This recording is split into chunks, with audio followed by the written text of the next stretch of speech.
Assalamualaikum warahmatullahi wabarakatuh. Salam, Om Swastiastu, Namo Buddhaya, salam kebajikan bagi kita semua. Halo semuanya, perkenalkan nama saya Wisnu Putra.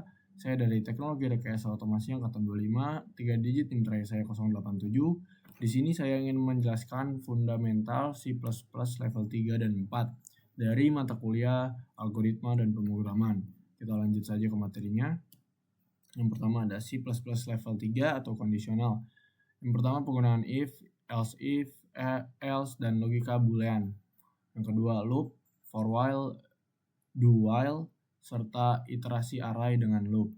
Yang ketiga latihannya yaitu program rata-rata nilai dan tabel perkalian. Selanjutnya C++ level 4 atau parameter copy reference. Yang pertama perbedaan dan penggunaannya, yang kedua prototipe fungsi, deklarasikan dan definisi fungsi terpisah. Yang ketiga prototipe fungsi, deklarasikan dan fungsi terpisah. Yang keempat kompilasi dan eksekusi, compile dan run via terminal. Yang kelima latihannya itu membuat program modular sederhana. Selanjutnya checklist penjelasan.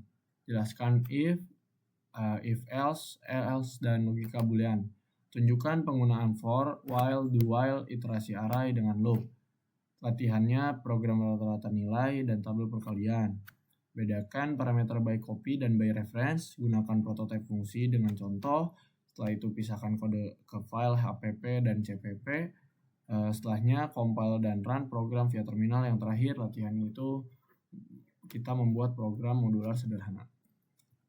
Sekian materi yang bisa saya sampaikan. Kurang lebihnya mohon maaf. Assalamualaikum warahmatullahi wabarakatuh. Terima kasih teman-teman. Level 3 akan fokus pada kontrol aliran program dan perulangan, sementara level 4 akan membahas modularitas dan fungsionalitas lanjut. Kita akan melihat teori praktik dan cara komplikasi kode secara terpisah. Juga ada, nanti saya akan menjelaskan penjelasan rinci video proses proyek video ini. Kontrol aliran program diatur oleh if, else, dan else. Struktur ini memungkinkan program menjelaskan cabang kode dan kode yang berbeda berdasarkan kondisi boolean. Benar atau salah? Kondisi boolean sering melibatkan operator logika dan and yang memerlukan kedua syarat terpenuhi. Kita menggunakan 3 jenis perulangan. For yang cocok ketika jumlah perulangan sudah jelas.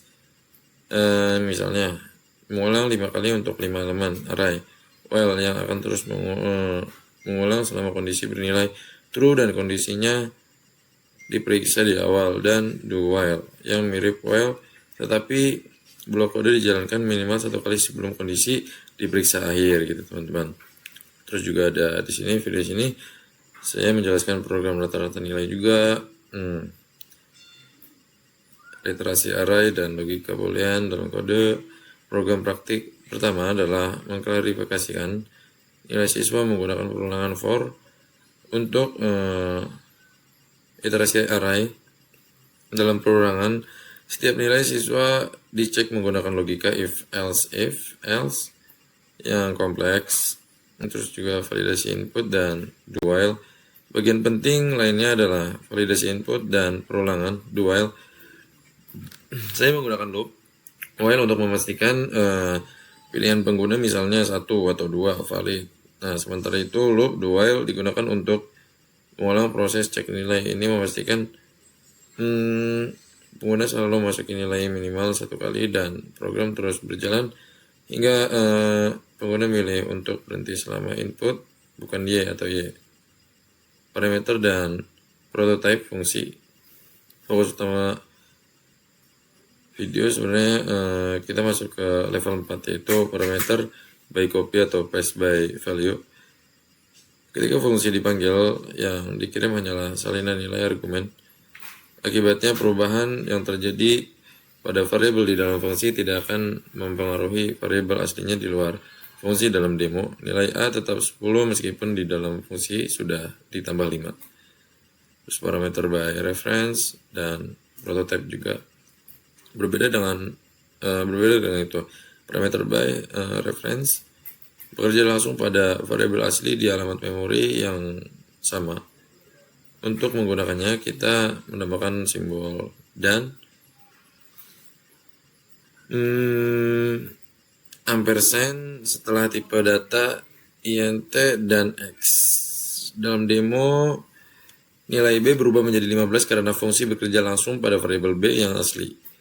Terakhir, prototype fungsi adalah deklarasi fungsi tanpa badan atau implementasi. Ini memberitahu compiler tentang perbedaan fungsi sebelum fungsi itu digunakan sehingga bisa memanggil fungsi kali underscore 2 gitu guys di main tutup kurung meskipun implementasinya ada di bawah gitu loh. Terus juga yang C++ level 4 itu modularitas file header teman-teman, HPP dan CPP. Fokus utama videonya yang di C++ level 4 itu ada di pemisahan kode file.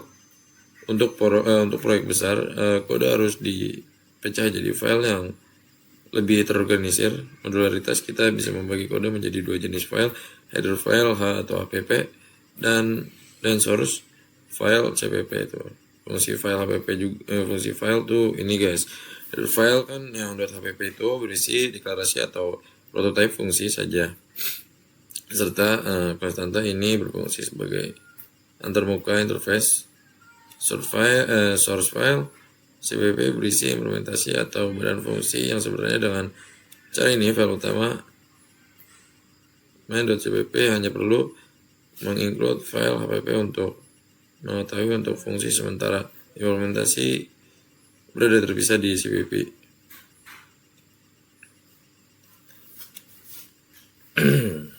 Modular dan kompilasi terminal tuh ada.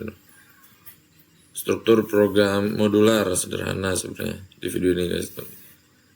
Saya mendemonstrasikan program modular di mana kita memiliki modular.app berisi prototype plus underscore 1 underscore by underscore value dan plus 1 by reference juga ada, dan modular.cpp berisi implementasi kedua fungsi tersebut.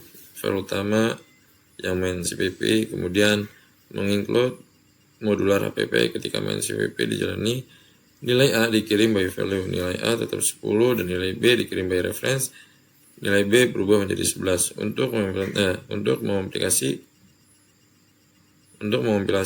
program modular yang terpisah ini kita tidak bisa hanya menekan tombol run, kita harus menggunakan tombol G++ via terminal.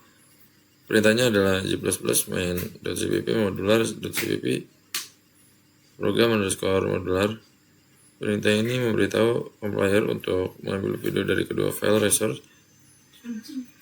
source main.cpp dan modular.cpp dan menggabungkannya menjadi satu executable file bernama program underscore modul. Meskipun dalam demo komplikasi tidak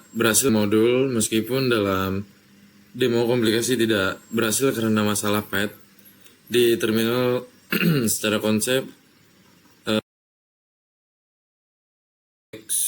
executable file bernama program underscore modul. Meskipun dalam demo komplikasi tidak berhasil karena masalah path di terminal. Secara konsep inilah cara yang benar untuk mengaplikasi proyek di modul C++ ya teman-teman, di video tadi yang saya sudah tampilkan. Terima kasih atas waktu dan perhatiannya teman-teman semuanya yang udah nonton. Saya terbuka untuk setiap pertanyaan dan masukan yang mungkin ada. Jangan lupa subscribe, komen, like, and share. Wassalamualaikum warahmatullahi wabarakatuh.